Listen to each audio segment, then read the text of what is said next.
my name is Aidan Cronin. My daily bread is earned working in the R&D department of Gamesa, or Siemens Gamesa Wind Power in Branda. But I also have the honor of being the chair of the European Technology Innovation Platform for Wind, which Sintef is, and we're very happy, Alexandra, is a very good contributor to. And also we have the honor of having Statoil on our steering committee and advisory board as well. Quickly, what is the ETIP? I have to say this. I'll be fast. Basically, it's a forum a little bit like this, a lot smaller, but it mixes academia, research institutes, and industry, and tries to come with coherent, what you call messages to the European Commission about what should be supported in terms of research at a European level. These are the areas we've identified in our last, so we're currently updating it. So you have grid, operational maintenance, industrialization, offshore balance of plant, and next generation technologies. They're, you could say, the pillars we're interested in, and we're refining that at the moment. And now, as I say, in Monty Python, for something completely different. Climate change, importance. It's important to frame, and my job is very much, my job is looking what can hit us 5, 10, 15, 20 years. What is the area we operate in? You could say we've been accused of being these wonderful men in their flying machines, and we were in love with our machine for a long time, and we make wonderful turbines. But now we're a part of a system. Now we have to operate and support and not be the variable weak link, as we're often looked at, but become increasingly stronger as we go forward. But the big question, which we've been trying to answer for some days, and I try to answer myself, what does the energy transition mean? And the question is, it depends who you are and where you are. And it's a completely diverse, for me personally, it means that we're going to cruise by the 4-degree, limit a lot faster than we think, and we're going to have to make very large mitigation, ingressions to keep our society stable as it is now. So if we look at the challenges we've already had, as the earlier speaker, anti-science, it's huge. Even the taxi driver in from the airport, we were talking about climate change, and he wasn't too sure. Bright guy, but he wasn't too sure. Also, the short-term business as usual thinking everywhere. It annoys me so much when I talk to different policymakers in Brussels. But you could say that's also your idea, and what we were talking about today, what to invest in, what not to invest in. A lot of it is fielding the ideas and challenging. I mean, I'm sure the first time somebody came to Norway and said, oh, maybe we'll find oil, he was probably told to go home and forget about it. And just look at Statoil today. You know, so I think a lot of it is creating, and there's a huge policy vacuum in Brussels. So it's about challenging the status quo and doing it constantly. Bad air quality is an increasing issue worldwide. CO2, unfortunately, doesn't kill you, at least it doesn't kill you quickly. So ergo, on terms of urgency, it's a little bit, oh, we're doing something about it, we're doing something about it, but are we doing something about it? But climate change is coming. There's droughts, there's flooding, chaotic weather systems. Climate migration hasn't even started yet. And you can see the tizzy Europe is in over the amount of migrants we have now.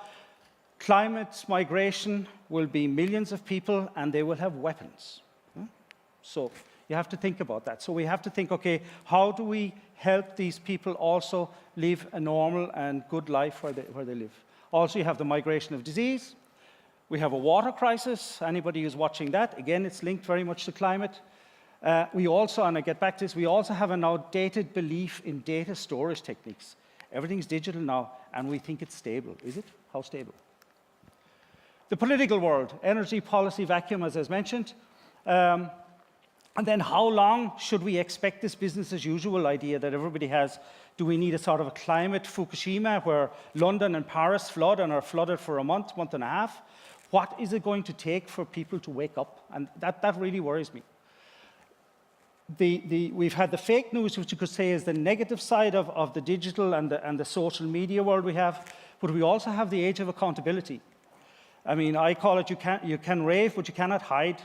So now all it takes is some bright kids, like some people out in the audience here, to look at what a politician, I actually have a guy working on it, to actually analyze what they've said and compare that to what they've done.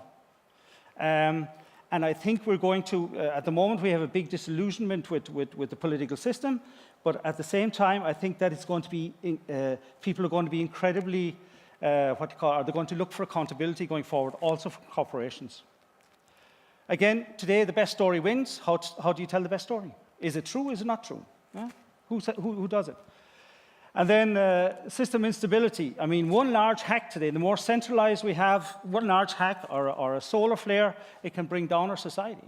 But we don't think of this when we're designing our systems. You can hear now what I call the angel of doom in Brussels. And the problem is, being a former lobbyist, that if you have a positive message, you're not listened to. If you have a risk or a negative cloud, then oops, everybody's automated. And then this is my big, I do not think the political world as it is will deliver the climate solutions we need. We'll have to develop them ourselves. Now I'll hop to electrification and digitalization. I see these as two interlinked things. We're electrifying, we see the necessity of electrifying. When we electrify, we need to digitify to control the electrification, but that also means we can regulate. So in the future, you could have a blockchain system where when you read your electricity bill, you'll be able to see how many of your kilowatts were green, how many were gray, and how many were black. So this possibility is coming. So these two are intertwined, and the more digital we get, the more electricity we need, and vice versa. So it's very much a drive. But digitalization. We have amazing technologies, but lack of storage permanence. You know, one scratch on a CD, if you remember what they were, and you can't use it anymore. Also confusion due to the sheer volume of, we have more data than we ever had before. What's vital, what's valid, what's not valid. Again, I said that one solar flare, and we're digitally toast. A hack, and we're back in the 1950s. And there's also a difficulty in the contamination of data.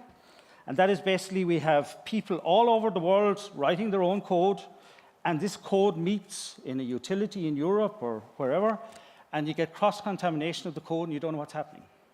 So we really need to look at how we build these systems to make sure that there isn't this contamination.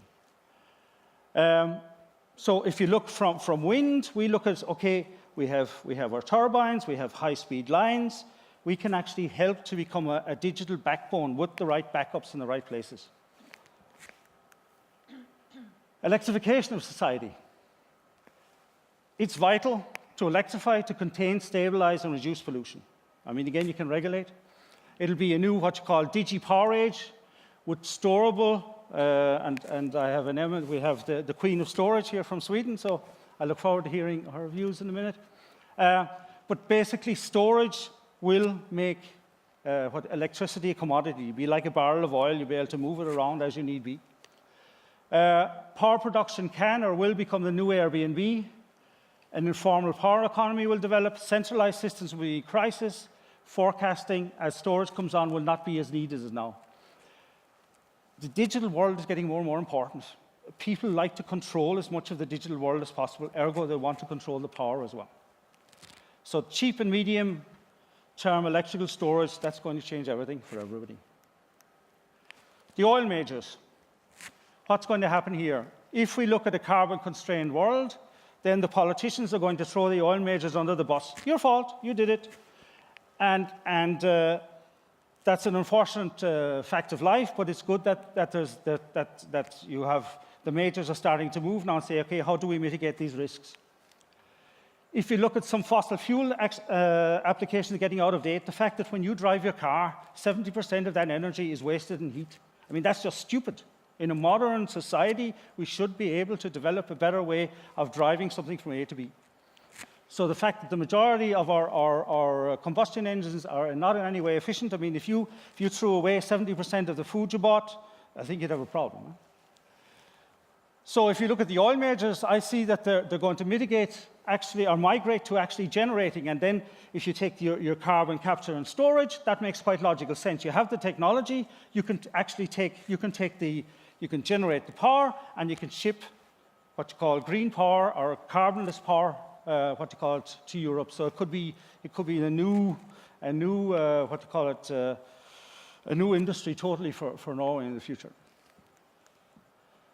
Norway 2050. The days of loaded up and wave goodbye, they'll be gone in 2050. So it's great you'll get your fuel out of the ground, but you're going to have a responsibility of what you deliver. Energy, it'll be close to 100% of the energy will be from green sources, very minimal release of greenhouse gases. Oil and gas production will continue, but not necessarily so much for fuel anymore. You'll be using designer or used for designer feedstocks and the chemical industry. And Norway could become a leading force in metal composite and intelligent polymers. So it's a completely different industry you're looking in the future. Oil majors and chemicals, again, not fuel-based. Material development to replace dependence on steel and cement. Steel and cement, I mean, you have some really cool composite materials now. We haven't really developed them. They're not at the right price, but maybe in the future we can actually build stuff using composite materials and recycle the whole lot and get it back into the system again. And the chemical industry, again, they're going to try to get as clean or as mean and clean as possible, but also they will be under increased scrutiny because soon you're going to have a sensor. You'll walk into your house. If you bought a new house, you'll run the sensor through the different rooms. You'll give the sensor to a lab, and they'll tell you all the non-benign chemicals that are in the house. So now I'll hop back to wind, and then I'm soon finished. A vision for wind energy in 2050, delivering the cheapest affordable electricity, supporting charging facilities for electric vehicles, a digital backbone with backup, as in that we have backup that we can survive without the net if need be, and storage. Black start, which means that if you lose the main grid, could be because of storms or hacking, whatever, that you can actually work independently of the grid and produce locally. Also, integrated solutions. In wind, we're getting to have a problem. We used to be small little guys with propellers. Now we're very big. You're looking at 1 gigawatt offshore plants. And these are huge pieces of kit. And if you are not allowed to deliver your wind when it's there, you have a big economic problem. So in that way, we're starting to look at delivering to heat, delivering to cooling.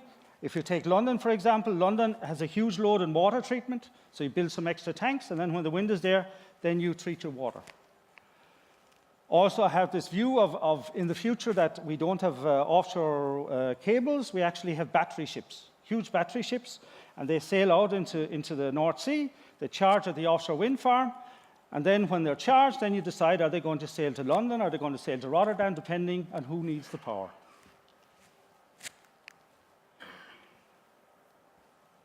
Again, driving green electrification, also internet. If you look at Google, the people with server farms, it's fantastic. So you have a server farm in France, you have a wind farm and PV unit in France, you can move your load.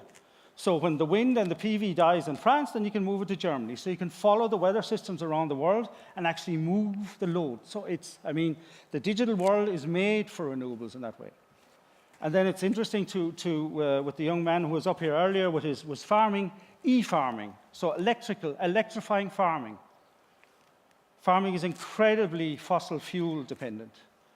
It pollutes quite a lot. When I was growing up in Ireland, my dad didn't believe in chemicals, so we had to weed by hand. And today you can get a little robot that can weed, and then you don't have to use herbicides anymore.